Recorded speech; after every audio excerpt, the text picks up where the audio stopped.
ദിവ്യരക്ഷകനേ യേശുവേ, അങ്ങേ മനുഷ്യാവതാരം.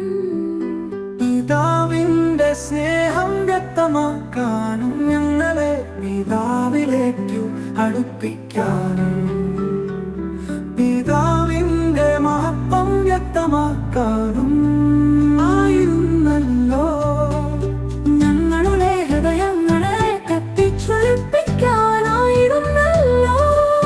വിശുദ്ധ കുർബാനയിൽ സദാ സ്വയം ബലിയായി പിതാവിൻ സമർപ്പിച്ചു സ്നേഹിക്കും പോലെ ഞങ്ങൾ പിതാവിനെ സ്നേഹിക്കാനും പിതാവിൽ ഞങ്ങളുടെ സന്തോഷം സമർപ്പിക്കാനും അനുഗ്രഹിക്കണമേ.